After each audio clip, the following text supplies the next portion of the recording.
3 months ago, I learned of my uncle's passing. We weren't particularly close, but he left me one of his houses in his will. I was touched, but I just wanted to sell it off. I am a fairly new father of twin girls and don't need another thing to manage right now. To speed up the process, I decided to travel across the country to live in the house until a sale was assured. My job just requires a laptop and phone, so I was approved to work remotely for the time being. Unfortunately, my wife had to stay at her job, so I had to come alone. At first, I treated it as a mini vacation. I had hoped it would only last a week, but the process was more involved than I thought. I had a realtor take care of most things, but after a month, I'm still here. I noticed things going wrong right away. Stuff was never where I last placed it. I'd see shadows out of the corner of my eye. I lose track of time constantly. I thought it was caused by stress, loneliness, except for the few times the realtor came by with prospective buyers. The house was the quietest place I had ever been. Before I completely lost my mind, the neighbor came by with a dog. She was an elderly woman who explained that she had been dog sitting while my uncle was in the hospital.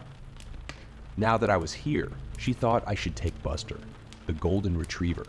I thought the neighbor might have been forgetful, because she seemed to think my uncle had just passed last week. Either way, I fell in love with Buster, and his presence was exactly what I needed. I even thought it would be a tremendous present to bring home to my girls. I just hoped my wife would feel the same way. However, even the dog could tell something was wrong with the house. Buster accepted his new living arrangements pretty quickly, but would never willingly go upstairs. This was okay with me at the time. I thought it would make it easier to keep track of him. Then Buster disappeared. Literally, in 1 second, he was standing right behind me as I was opening the treat jar to give him a snack. My eyes left him for just a moment to put the jar back, and then he was gone. I ran through the whole house, calling his name. The kitchen was connected to the living room, and on the other end of that was the master bedroom and study. The other end of the kitchen led to a dining room, which was connected to the entrance hall, which also led into the living room and stairs to the second floor. After walking upstairs, you had a choice of going right or left along a balcony that overlooked the living room on one side and the entrance on the other. Going left led immediately to a guest room and a game room. Going right led to 2 more guest rooms and a bathroom at the end of the hall. I looked in every room and had to accept that somehow the dog made it outside, even though there was no doggy door and every door and window had been closed and locked. So I searched the surrounding neighborhood for another hour before giving up. I was thinking about making flyers when I opened the front door and heard Buster scrambling towards me from the kitchen. I was ecstatic, of course, but I just couldn't wrap my head around how I could have missed him. I let Buster sleep in the bed with me that night. In hindsight, it was a huge mistake, but it made me feel better at the time. Things picked up at work though, and I soon forgot about all the strangeness surrounding this house. Clients called me constantly, but we were getting a lot done, and I landed multiple large contracts in a row. I was working around the clock, but I knew I'd be due a promotion once I returned to the home office. Several times I'd get lost in a phone call or spreadsheet and suddenly find that it was nighttime. I'd be so absorbed with work that I would block out Buster's whining for food or to go outside. I started to set alarms to keep track, but I had too many important clients to slow down. I was on top of the world, but my health was starting to suffer. I'd forget to eat and even sleep sometimes. There was always something else to do or someone to talk to. I even got better at taking care of Buster. Better than I was taking care of myself, at least. Then my good mood ended with a bang. Literally. Buster was whining behind me as I finished another spreadsheet. Then we both heard a door slam upstairs. For the first time since I brought him inside, Buster ran upstairs by himself. I almost called the cops, but I felt silly with the phone in my hand. I started to doubt that I had heard anything at all, and if there were an intruder, surely Buster would have been making more noise. So I mustered all the courage I could manage and crept upstairs with a frying pan as my weapon. It was dark upstairs, but enough moonlight was coming in from the downstairs windows for me to make out Buster standing in front of the bathroom. I had purposely closed every door when I last came through here, looking for the lost dog, but this door was now wide open. I flipped on the hallway light, but nothing happened. With no better ideas, I raised my frying pan high and walked slowly to the bathroom. There was no window in here, so it was pure darkness inside. I was terrified. Bizarrely, Buster just looked frozen. His tail stood straight up, and he just stood there, pointing towards the door. I tried to take it as a good sign that he still wasn't barking. That's what finally got me through the threshold and into the bathroom. The whole time, my eyes had been getting used to the darkness, and the bathroom was too small for anyone to have been there without me noticing.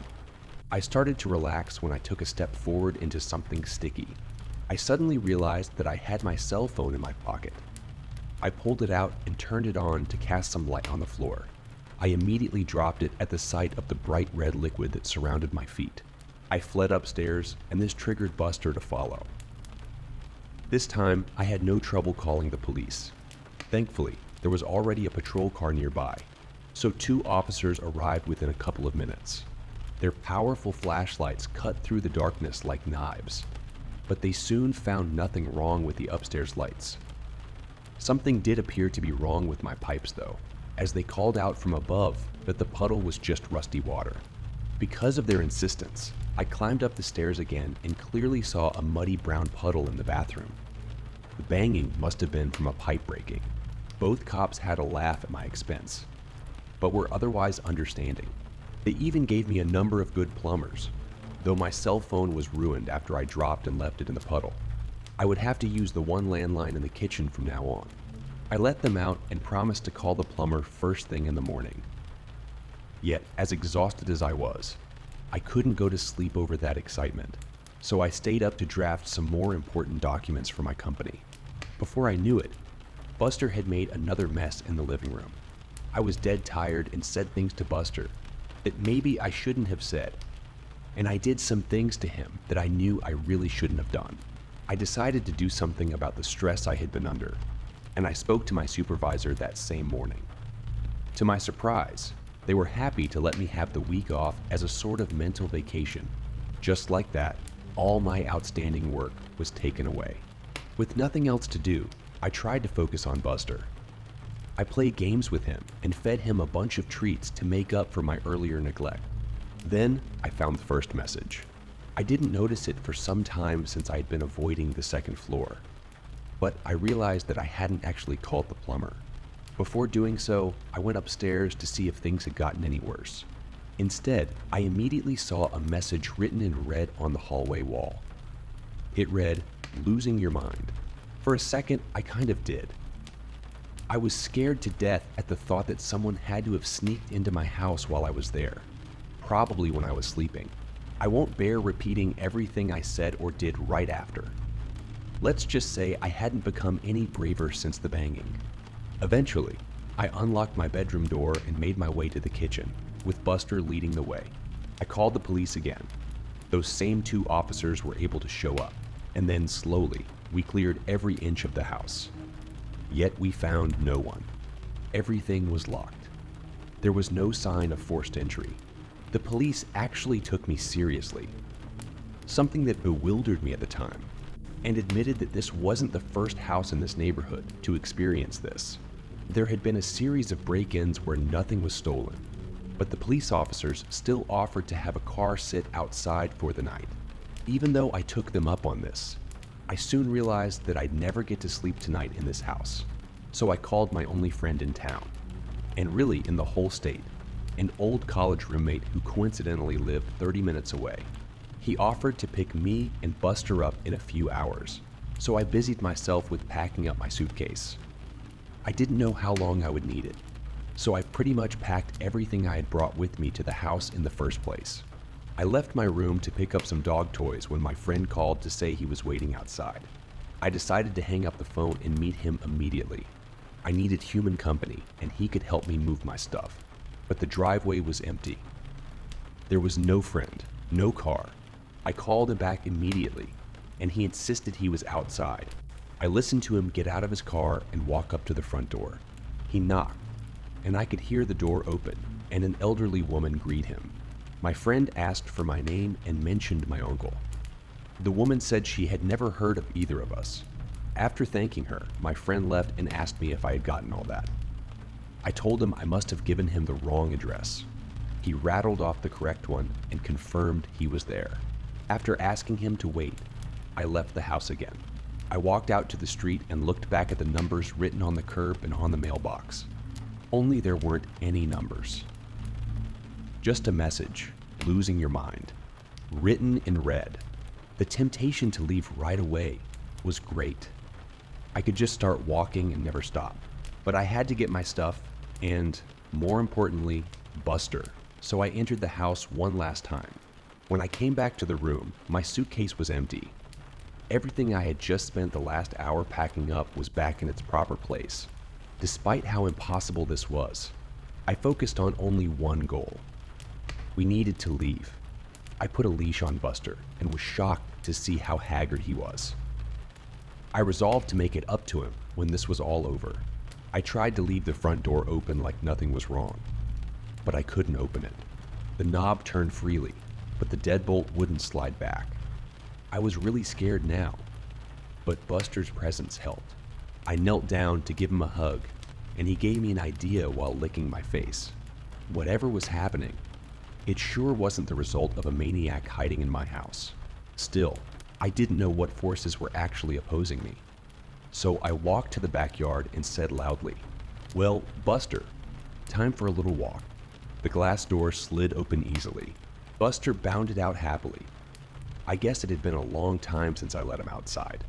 I followed more tentatively and for the first time examined the backyard closely.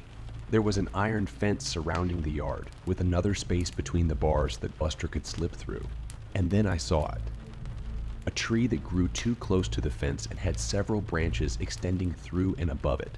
I assumed the gate would be supernaturally locked too, so this was my exit. Buster didn't need any prodding. He waited patiently for me on the other side as I painfully pulled myself up and over the fence. I was suddenly aware of how weak and tired my recent lifestyle had made me. When I was in the process of climbing down the tree on the other side, Buster growled once, and then took off like a shot towards a nearby hill. I jumped down and gave chase. He disappeared over the top, and I scrambled to keep up on the surprisingly steep surface. Luckily, I found where someone had laid some stone bricks into the side for an easier way up. It was still steep enough that I had to focus on placing my feet correctly to keep from sliding. So I was looking down when my next reach up resulted in my hand grabbing carpet. Confused, I looked up to see the second floor landing. I looked down to see the rest of the stairs that led to the entrance hall and living room of the house. Buster was nowhere to be found. Demoralized and dead tired, I crawled up the final steps and just sat on the landing for a while, occasionally calling for Buster. Eventually, the kitchen phone rang. Whatever ghosts were messing with me, I realized they couldn't stop outside forces from helping. I tumbled down the stairs in my haste and landed hard on the cold tiles below. But I was only dazed for a second, and soon I was in the kitchen with the phone in my hand. My wife's warm voice filled me with hope. She was concerned that she hadn't heard from me in a while. I couldn't recall the last time I had even tried. She was trying to tell me that my work hadn't heard from me in a week, while I tried to tell her to call the police. Her words gave me pause though. I asked, "What do you mean?" "I was given the week off." "Dear, I thought you were supposed to continue working as soon as you got there." Yeah, but they gave me a week off because of all the stress I've been under." "Wait a second. How long have I been out here?" "Honey, you've been gone for almost 9 days now." My stomach sank, but I didn't hesitate to say, "Listen, you need to call the cops. Something is wrong. I think I'm having a medical emergency." I had just been trying to come up with an excuse to limit the number of follow-up questions, but I ended up realizing that this was actually the most likely explanation. Maybe I was just suffering from a gas leak or a brain tumor. Ironically, either of those options seemed preferable to living in a haunted house. My wife asked, "Baby, what's wrong?" I thought I saw a shadow move out of the corner of my eye as I answered. Yes, I'm okay, but no, I need help. There's something wrong about this house. You aren't making any sense. Just listen to me. Call the police and tell him my uncle's name. Tell them to come to this house and an ambulance might be needed. Please help me. Please help you. Pretty please. With a cherry on top, I stared at the phone in my hand as my wife's voice continued to come out of it. It sounded like her, but in a mocking tone I've never actually heard from her before. She said, "Does your tummy hurt? When's the last time you ate? I wonder what Buster tastes like." I slammed the phone down, but whatever it was on the other side was right. My stomach was hurting. I couldn't remember the last time I had eaten. On cue, I heard Buster whining from upstairs. Only after I started running towards the stairs did I notice just how bruised and sore my legs were from my spill down those steps. I pushed through the pain and climbed the stairs yet again. Buster was back in front of the bathroom, lying on his side and looking thinner than I had ever seen him. "Losing your mind" was written all over the hallway now, including on the ceiling and floor. I no longer had any doubt the messages were written in blood. Some of them were still dripping. I walked over and picked up Buster while a bang started at my front door. I would have jumped if Buster hadn't been weighing me down. I heard the front door open, and whoever it was identified themselves as the police. I even recognized the voice as belonging to one of the officers who had visited previously. Why can't I remember his name? After calling out that I was upstairs, I turned with Buster and found the hallway stretched before me, many times its original length. Despite how thin he looked, Buster felt heavier than ever. I knew this was all just some sort of trick to not get me in touch with the police officer. I thought I must have really been talking to my wife. She had to have come through with calling the police, and the ghosts just distorted the end of the call. So I started my trek back to the stairs and shuffled my feet as fast as I could, yelling all the way. But then a voice answered the police officer. A woman's voice. My wife's voice, I could hear her say. "I'm sorry, my husband wasn't feeling well. He's resting in the bedroom. Can I help you?" I screamed as loud as I could just to get attention. But it was no use. I heard the officer say, "I'd like to check up on him all the same." Sure. Come in. He's right through here." It was right out of a nightmare.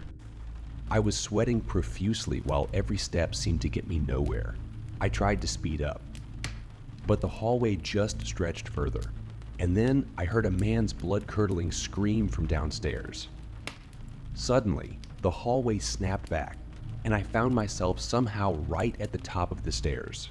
My momentum couldn't be stopped. I fell down the stairs and landed hard, on top of Buster. He howled in pain, but at least he was alive. I saw a long, thick trail of blood go around the corner and under my closed bedroom door. There was still a shadow of something under the door. I painfully crept to the kitchen and grabbed my trusty frying pan before making my way back to the bedroom door as quietly as I could. My eyes watched the moving shadows nervously. Whatever was waiting there killed a man. That meant it could kill me. But if it could have a physical impact, then surely it had to be susceptible to a physical impact too. So I raised the frying pan and slowly started to turn the handle. Before I made much progress, the door flew open on its own, and something suddenly turned toward me. I swung my frying pan down. The cop stood before me, a smile frozen on his face. We both looked down at the knife plunged into his chest. My hand was still wrapped around the handle. He fell to the side, and I fell backwards to sit heavily on the now clean floor. I was positive I had picked up the frying pan. I could remember its weight. But now I also remembered going to the kitchen and pulling out the knife. I seriously wondered if I was losing my mind. I looked down to find I had the knife in my hands again. I dropped it at once and crawled back to check on Buster. He wasn't moving.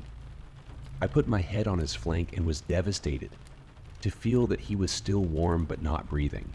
I didn't know what to do, so I did nothing. I did nothing for a long time. I was lethargic, but somehow made it to the couch in the living room. I waited there until nightfall and then slept on the couch. When I woke up, I waited some more.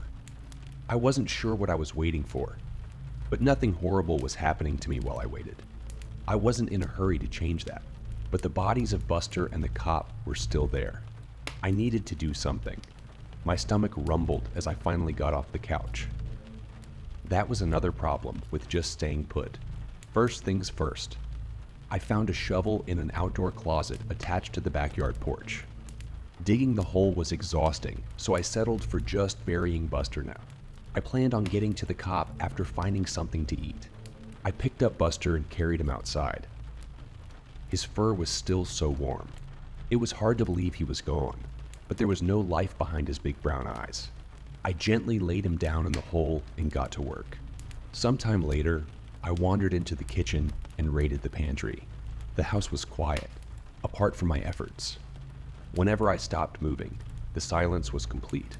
I wondered if the ghosts had just been trying to make me a murderer after all. Now that their goal has been met, maybe they will leave me alone for a while. Just in time because I was starving and didn't need any more distractions. I opened a box of cereal and had a handful up to my lips when I paused. How could I tell I was actually eating what I was looking at? What if I had actually been opening a box of rat poison? I still wasn't sure what these ghosts were capable of. I imagined the food turning into worms after it was already in my mouth. With that thought, I threw the cereal to the ground and stomped off. No longer hungry. I needed to concentrate my efforts on leaving this place. Right on cue, I walked by the front door. It was wide open. Instinctively, I made a leap for it before stopping with my outstretched hand just a foot short of the door. This had to be another trick. I could see the door slamming shut in my face, or even taking a few of my fingers with it. I could feel a breeze enter the house, but I was too scared to move. This was the most impossible situation I had ever been in or even heard of. All of my senses had failed me before. However, my need for freedom eventually caused my feet to move. Upon slowly exiting the house, I saw the cop car just sitting in my driveway. The door was unlocked and the keys were sitting in the front seat. My mind went wild, trying to explain the situation. Maybe the cop was secretly a murderer and had killed the previous owners of this house. Maybe his sacrifice helped them move on. I couldn't think of any other explanation for my good luck at the time. So I just pushed my misgivings down and got in. I drove out of the neighborhood without incident, but I had new problems. I was in an unfamiliar city, driving a cop car with no money or other belongings on me, and I had no idea what to do next. So I kept driving. It felt good to be free of that house.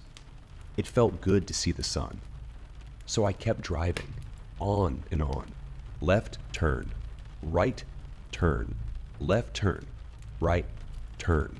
I've no idea where I'm going. And then I realized I hadn't seen any other cars on the road for some time. Where was everyone? Where was I? The sinking feeling happened again. Not only in the pit of my stomach, but also around my whole body. I sunk back into the car seat and then realized I was sitting in an armchair, back in the living room of my uncle's house. My arms were up, like I was still holding onto a steering wheel. I started to cry with frustration as I stood up and screamed. How long had I been sitting there with a stupid grin, moving my arms up and down like a madman? I turned around and saw my work laptop on the dining room table. It was on and glowing at me. I walked over to it and saw that something was already written down in this post. It read, "Lost your mind. Good. Now you won't mind losing the rest." Suddenly, my fist felt weighed down. I raised it to find another kitchen knife in my hand. I dropped it immediately. I erased the message and started to type out a request for help. I ignored the screen and just focused on the keys. But I kept hitting them wrong, and another message slowly formed. "I'm sorry. I've disappointed you all. For the last time, goodbye." I could have screamed again, but I noticed something had changed. I wasn't in the dining room anymore. I was in the study. I kept writing and writing and writing and writing, and my own words started to come out. I have sent out emails requesting help. I've posted on the local police department's Facebook page for assistance. and I've just tried to keep writing no matter what. This is my latest attempt to keep my sanity. Whenever I've tried to take a break, I find myself in a new room with new horrors descending on me. Once, I opened the study door out to a hellish landscape and almost stepped out onto lava. I wasn't sure if it was all an illusion, but I didn't even want to have a vision of my feet burning, so I just closed the door and resumed writing. I'm not even sure this is all because of ghosts. I've been doing a lot of thinking lately, and the truth is simply that I have no idea what's going on. As I've gone over these crazy events, I've realized that I can't recall my uncle's name, or what he looked like. I'm not sure I ever had an uncle. I'm trying to think really hard about how I came here. Did I fly? Drive? I can't remember. Have I always been here? Even weirder.